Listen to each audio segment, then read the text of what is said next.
अक्सर हमने अपने आसपास ऐसे बहुत से लोगों को देखा होगा जो लोग दूसरों से कम हुनरमंद होते हैं। दूसरे लोगों के मुकाबले उनमें कम टैलेंट होता है, लेकिन फिर भी वो उन लोगों से ज़्यादा कामयाब हो जाते हैं। तो ऐसा क्यों होता है?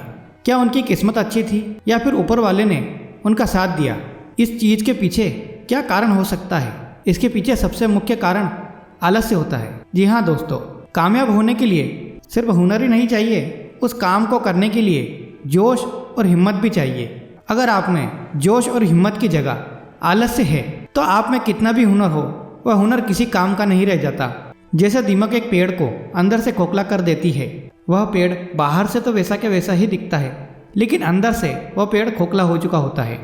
उसी तरह आलस्य आदमी को अंदर से खोखला बना देता है। उसका जोश, उसकी स्फूर्ति अंदर से मर चुकी होती है। चाहे बाहर से वह आदमी स्वस्थ नजर आए, लेकिन अंदर से आलस्य ने उस दीमक की तरह उस आदमी के शरीर को अंदर से खोखला कर दिया होता है।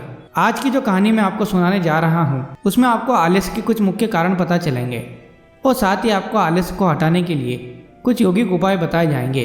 तो चलिए कहानी शुरू करते हैं। एक समय की बात है, एक आलसी आदमी एक गुरु के पास जाता है और कहता है कि गुरुदेव, मैं अपने आप से बहुत परेशान हूँ। मैं बहुत आलसी आदमी हूँ, इसीलिए सब लोग मुझे ताने देते हैं। क्या आपके पास कोई ऐसा मार्ग है जिससे मेरा आलस दूर हो सके?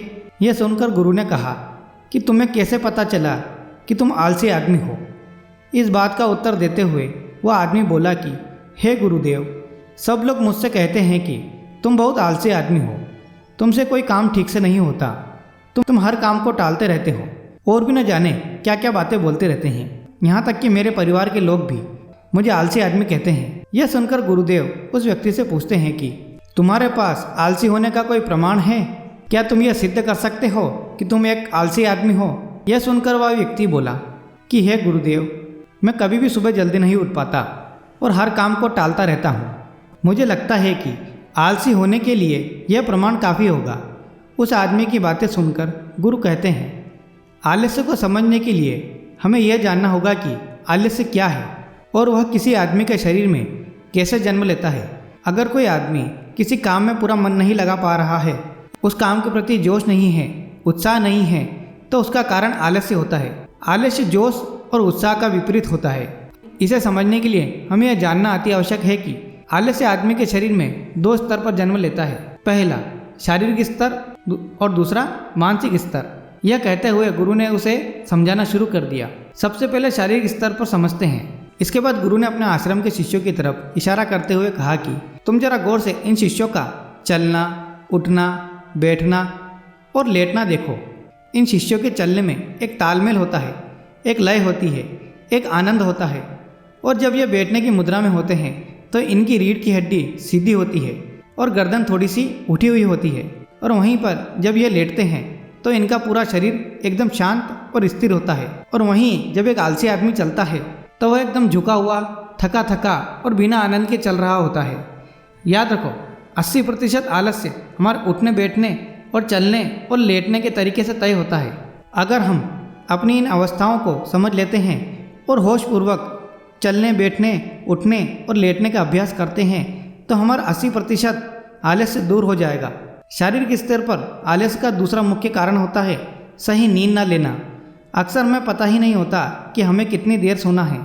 याद रखो, एक मानव शरीर को एक सीमित समय की नींद लेनी चाहिए। अगर वह सीमित समय से ज़्यादा नींद लेता है तो भी वह आलस्य का शिकार बनेगा, और अगर वह सीमित समय से कम नींद लेता है तो वह आलस्य का शिकार होता ही है। यह सुनकर वह व्यक्ति बोला कि गुरुदेव, एक मानव शरीर को कितनी नींद लेनी चाहिए?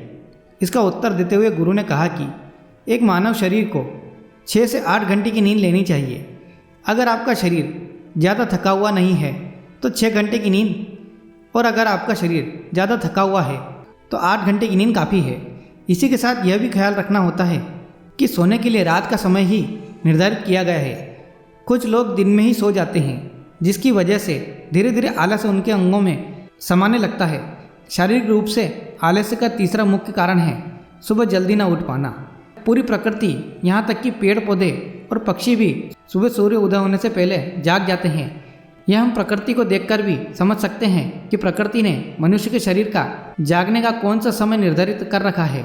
अगर हम सुबह जल्दी उठते हैं, सूर्य उदय होने से पहले उठते हैं तो हमारे शरीर में स्फूर्ति होगी, एक ताजगी होगी और हम हर काम को अपना मन लगाकर कर पाएंगे।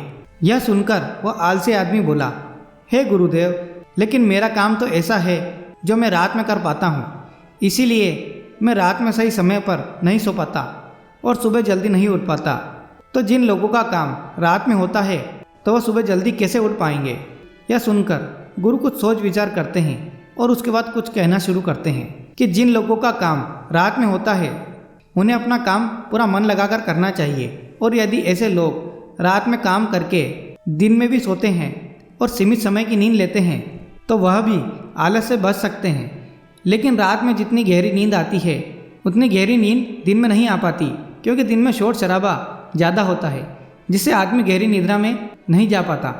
इसलिए जो आदमी दिन में सोता है उसे कुछ ऐसी व्यवस्था करनी चाहिए जिससे वह बाहर का शोर शराबा उसकी नींद में बाधा ना बन सके। इसके लिए वह अपने कानों में रुई वगैरह लगा सकता है जिससे बाहर की आवाज़ उसके कानों में ना पड़े और वह गहरी निद्रा पाए। शारीरिक रूप से आलस का अगला मुख्य कारण होता है भोजन सही समय पर और सही भोजन करना शरीर के लिए अति आवश्यक होता है। कुछ लोग ऐसा भोजन करते हैं जिसमें कोई जान ही नहीं होती। तो अब आप ही सोचिए, जिस खाने में जान ही नहीं होगी, जिस खाने में ऊर्जा ही नहीं होगी, वह खाना आपके शरीर को ऊर्जा कैसे दे सकता है? और ऐसा खाना खाने के बाद उसका शरीर किसी भी काम को करने के लायक नहीं रहता।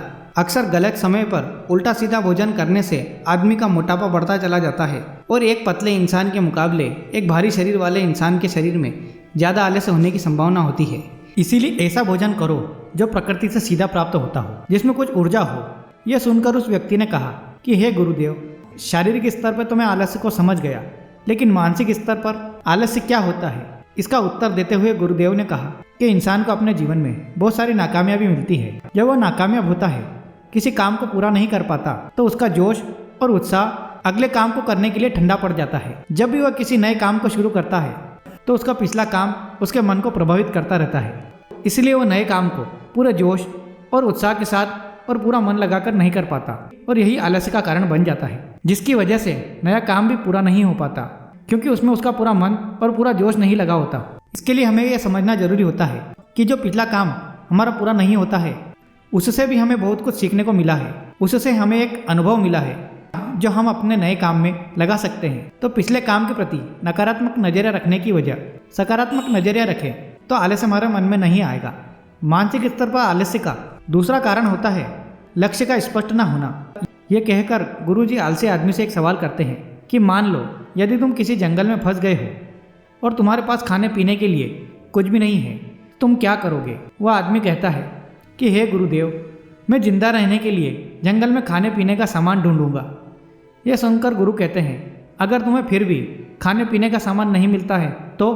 इसका जवाब देते हुए वो व्यक्ति कहता है कि हे गुरुदेव, तो मैं किसी भी तरह से किसी भी कीमत पर उस जंगल से बाहर निकलने का पूरा प्रयास करूंगा। यह सुनकर गुरुदेव कहते हैं, क्योंकि तुम्हारा वहाँ लक्ष्य स्पष्ट है, इसीलिए तुम्हारे शरीर में कोई आलस्य नहीं आएगा। उस समय तुम्हें पता होता है कि तुम्हारे शरीर के लिए सबसे जरूरी क्या है, खाना पीना ढूंढना है। अगर तुम नहीं ढूंढोगे तो तुम मर जाओगे, और जब तुम्हारा लक्ष्य स्पष्ट होता है तो आलस्य तुम्हारे मन में आ ही नहीं सकता। लेकिन हमारे दैनिक जीवन में हमारा लक्ष्य स्पष्ट नहीं होता है, जिसकी वजह से हमारे मन की ऊर्जा इधर उधर बिखरती रहती है। अगर हमारा लक्ष्य स्पष्ट होगा तो कोई ताकत हमें हमारा लक्ष्य प्राप्त करने से नहीं रोक सकती। और इसी तरह किसी काम को करने की हमारे पास कोई ठोस वजह नहीं होती तो भी हम उस काम को टाल देते हैं। उस काम को करने का हमारा मन नहीं होता, क्योंकि हमारे मन में यह बात समाई होती है कि इस काम को करके कोई फ़ायदा तो होगा नहीं। इसलिए किसी काम को करने के लिए उसकी ठोस वजह जानना बहुत ज़रूरी होता है। बहुत सारे लोग व्यायाम करने की अहमियत नहीं समझते, क्योंकि वह इसकी वजह नहीं देख पा रहे हैं। वह सोचते हैं कि व्यायाम करने से क्या फ़ायदा। लेकिन जो आदमी दूरदर्शिता रखता है, जो ये देख पाता है कि अगर मैं आज व्यायाम नहीं करूँगा तो भविष्य में मेरा शरीर कितने रोगों से ग्रस्त हो सकता है, तो ऐसे आदमी के पास स्पष्ट लक्ष्य भी होता है और ठोस वजह भी होती है। इसीलिए वे लोग व्यायाम भी करते रहते हैं। मानसिक स्तर पर आलस्य का अगला मुख्य कारण होता है आलसी लोगों का साथ। अगर कुछ लोग आलसी नहीं होते हैं लेकिन उनके आसपास के लोग आलसी होते हैं, अगर आपकी संगत में आलसी लोग भरे हुए हैं तो आप भी उनकी तरह हो जाएंगे, तो आपका मन भी काम करने से भागने लगेगा। आलस्य एक छुआछूत की बीमारी की तरह होता है। जितने ज़्यादा आलसी लोगों से आप घिरे होते हैं आपका मन उतने ही आलस्य को पकड़ता है। मानसिक स्तर पर आलस्य का अगला कारण है किसी भी काम को टालते रहना। कुछ लोगों की आदत होती है काम को टालते रहना, आज का काम कल पर छोड़ना और कल का काम परसों पर। हमें यह महसूस भी नहीं होता है कि धीरे धीरे यह हमारी आदत बन जाती है और एक काम को टालने की आदत धीरे धीरे आपको आलसी बना देती है। इसीलिए किसी भी काम को करने के लिए कल पर मत डालो। और इन सबसे आखिरी में गुरु ने कहा, किसी भी काम को करने के लिए आपके पास उम्मीद होनी चाहिए, उत्साह और जोश होना चाहिए। हर काम को नया समझकर करना चाहिए। अगर तुम्हारे पास कोई स्पष्ट लक्ष्य है और उसे करने के लिए तुम्हारे पास कोई ठोस वजह भी है तो दुनिया की कोई ताकत तुम्हें वो काम करने से नहीं रोक सकती। दोस्तों, जीवन में अगर कुछ हासिल करना है तो हमारे पास सिर्फ आज ही का समय है। यह मत सोचो कि कल आएगा। यह मानकर चलो कि हमें जीने के लिए सिर्फ 24 घंटे ही मिले हैं और इन 24 घंटों में मैं मरने से पहले क्या कर सकता हूँ। यह समझ लीजिए कि एक एक सेकंड मिलकर एक मिनट बनता है और एक एक मिनट बनकर एक घंटा बनता है और घंटे दर घंटे एक पूरा दिन बन जाता है। तो हमारे लिए सबसे ज़्यादा जरूरी है वह एक सेकंड जिससे पूरा दिन बना हुआ है।